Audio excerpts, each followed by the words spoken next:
Hey guys, Richard Parker here.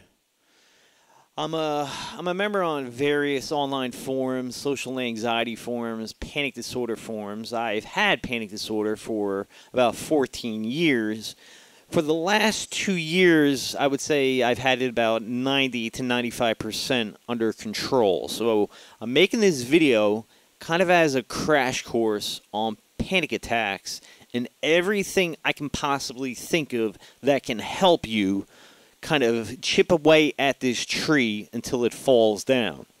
I don't believe there's any magical cure. Well, there can be cures. If you have one specific thing that's causing them, like, you have stage 2 hypertension, and you have no idea that that actually causes panic attacks. But for your normal person who suffers from them, I don't think there's really any cures. I think you need a more holistic, a more systematic approach with this stuff. So I'm just going to throw so many different things at you, and I'm hoping that you learn at least 1 or 2 really useful tips.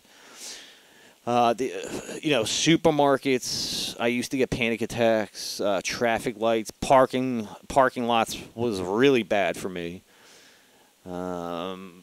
Restaurants, eating in public. There's so many different triggers that people have, and everyone kind of experiences panic attacks differently. But and I know that it's hell. It's one of the worst things in the world.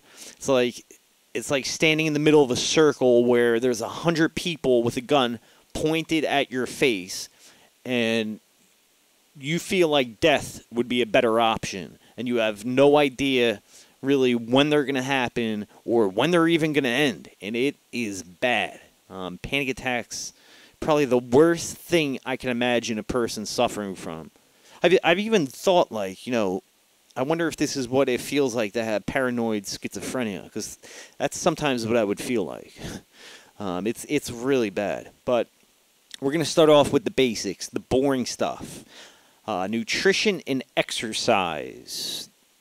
First, we have water.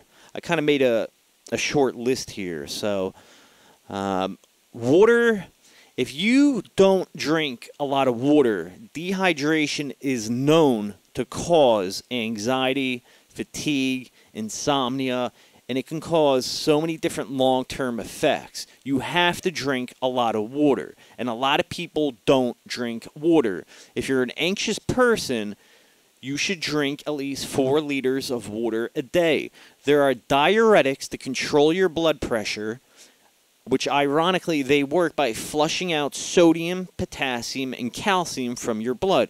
And this in turn lowers blood pressure. If your blood pressure is high, if you're dehydrated, your blood gets syrupy, that's going to make you anxious. So drink a lot of water. This will calm you down. This is not bullshit. This is something, once I started doing it, you will feel a lot more calmer. There's sugar. Sugar is probably the worst shit you can put in your body.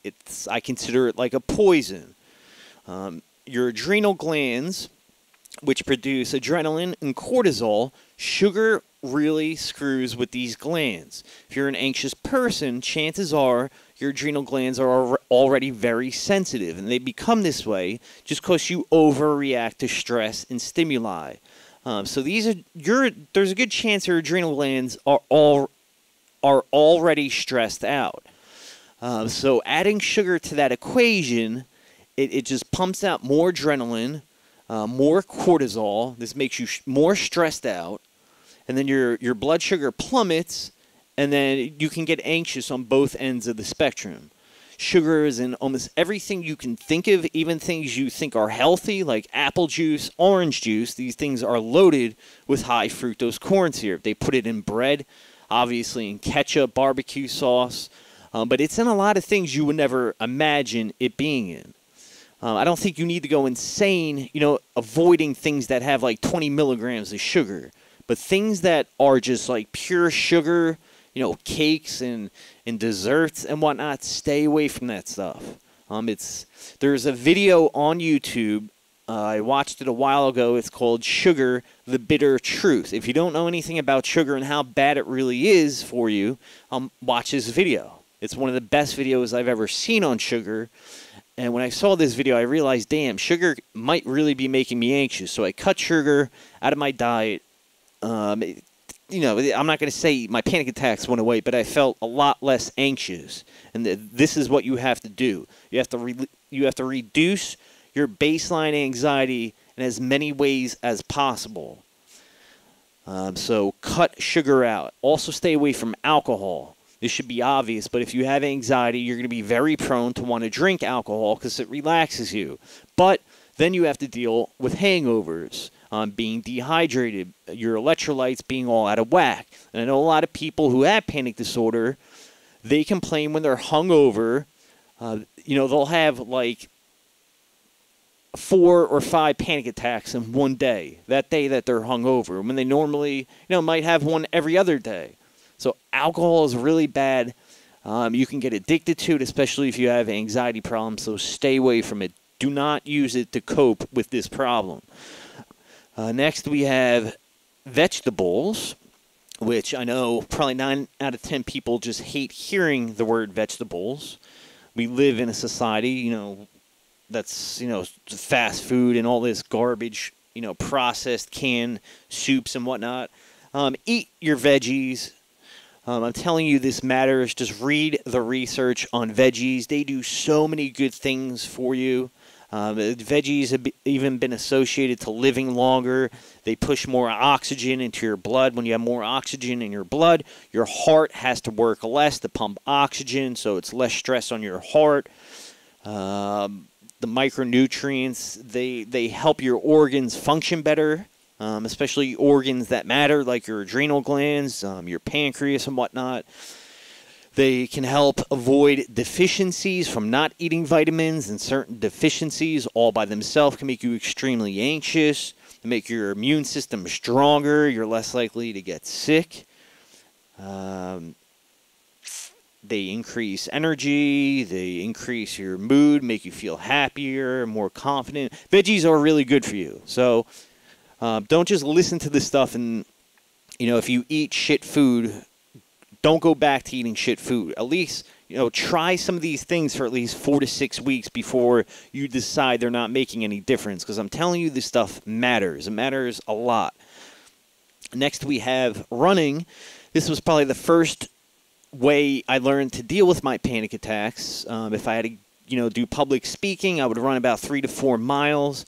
This would exhaust my body, exhaust all my nervous energy, and it was almost like it was impossible to get a panic attack because my body did not have any, I don't know what the word is, I guess energy, any nervous energy that can be used, you know, to make me anxious or nervous while doing these speeches. It was one of the first things I did. However, I got out of control with the running, and there was one point where I was running so much I could barely walk. So you got to mix these things up, and, you know, one day run, another day, you know, do some of the other things that I'm about to mention. Next, we have pharmaceuticals. I'm not a doctor. I'm not a shrink. There's Lexapro, Paxil, Zoloft, Xanax, Klonopin, and there's beta blockers like Inderal. I was on Lexapro for 2 years. It did reduce the frequency of my panic attacks. It actually worked really well, but the side effects were terrible, and it didn't really make it worth taking the medicine after a certain point. The side effects just got worse and worse. I couldn't wake up. I was sleeping like 10, 11 hours a day. My memory, I was forgetting things, couldn't find my keys. It worked for one thing, but created a lot more other issues. You can research on these medicines on askapatient.com. That's my favorite website. Patients who take these medicines will leave honest reviews about the medicine. And before you think about anything, I suggest you go on that website. Paxil is known to be very hard to get off of, so I wouldn't really recommend it. Xanax, Klonopin, all these benzodiazepines are very addictive. If you think a panic attack is bad, wait till you have to get off this medicine, because you will have like a 6-month-long panic attack. And no, I never really took these medicines. I tried them for like a month, and I read so much shit about them, I decided to stop taking them. But you can watch YouTube